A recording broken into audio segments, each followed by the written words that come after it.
కాళేశ్వరం చుట్టూ హిటాచీలు, పెద్ద పెద్ద లారీలు, ట్రక్కులు. ఎందుకండి? దాంట్లో పారే నీళ్ళతోటి రైతులు వ్యవసాయం చేసుకునేందుకు కదా కాళేశ్వరం కట్టుకుంది, లేకపోతే మీరు ఇసుక తోడుకునేందుక? నీళ్ళు ఆపిర్రు, నీళ్ళు ఆపి నీళ్ళు రాకుండా చేసి ఎండాలే కదా, ఎండాలి. ఉసుకే ఎండితేనే మంచిగా రేట్ వస్తుందట. సో ఉసుక ఎండినాక వీళ్ళు కొట్టుకొని పోతున్నారు డైరెక్ట్ ప్లాస్టింగ్లు అంట. వీళ్ళ కోళ్ళు ప్లాస్టింగ్లు ఉంటాయట, అవి ఉంటాయట, ఇవి ఉంటాయట, ఏమేమో నానా రచ్చ.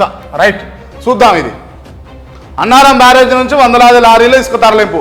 అనుమతులు లేకుండా బ్యారేజ్ సమీపం నుంచి భారీ హిటాచీ మిషన్లతో ఇసుక తవ్వి తీస్తున్నారు. ఇసుక తవ్వడంతో నిబంధనలకు పాతర. అన్నారం బ్యారేజీ ఫౌండేషన్ దెబ్బతినే ప్రమాదం ఉందట. ఉమ్మడి ఆదిలాబాద్ జిల్లాకు చెందినటువంటి ఒక ఎమ్మెల్యే ఈ ఇసుక దందాకు మాస్టర్ మైండ్ అట. ఆయననే మేడిగడ్డ బ్యారేజీ పేరుకుపోయినటువంటి ఇసుక తొలగించడానికి మాత్రమే టీజీఎండిసి టెండర్ల ప్రక్రియ. అన్నారం సుందిల్లా బ్యారేజ్ వద్ద నుంచి ఇసుకలు తీసేందుకు టెండర్లు ఆహ్వానించలేదు. ఏందట?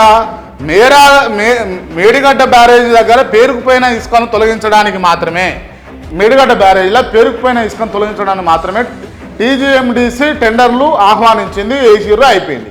కానీ అన్నారం సుందిల్లా బ్యారేజీల నుంచి ఇసుక తీసేందుకు అసలు టెండర్లకు ఆహ్వానించలేదట. అన్నారం సుందిల్లా కాడ అసలు మీరు ఇసుక తీయరు నాయన, ఇక్కడ ఊరుకొని పోరు అని చెప్పలే. ఆయన కూడా ఆంచెల్లి ఇసుక రవాణా జరుగుతూనే ఉంది.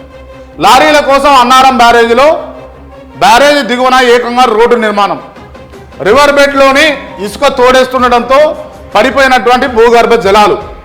ఇసుక తరలించి సొమ్మును చేసుకోవాలనే కాళేశ్వరం ప్రాజెక్టును పడావు పెట్టారు. వాస్తవం నేను చెప్పినా కదా. ఎందుకు పడావు పెట్టిరానంటే ఇసుక తరలించకపోవాలి కదా. ఈ నీళ్ళు పోతే ఇసుక ఎట్లా కొట్ట నీకు వస్తుంది, నీళ్ళతో ఇసుక నాంతే ఇసుక రేట్ ఎట్లా గట్ట వస్తుంది, ఎట్లా తోడుతారు తోడేటోళ్ళు. సో దాన్ని పడావు పెట్టిర్రు.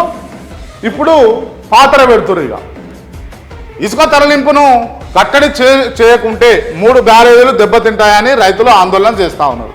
ఇక ఈ రైతుల గోడు పట్టించుకుంటుందా ప్రభుత్వం, లేకపోతే ఈ కాంగ్రెస్ ఎమ్మెల్యేల ఆర్థిక లావాదేవీల గురించి ఆలోచిస్తుందా అన్నది ప్రభుత్వం ఎటువంటి నిర్ణయం తీసుకుంటుందో ఈ వార్తా కథనం వచ్చిన తర్వాత చూడాలి.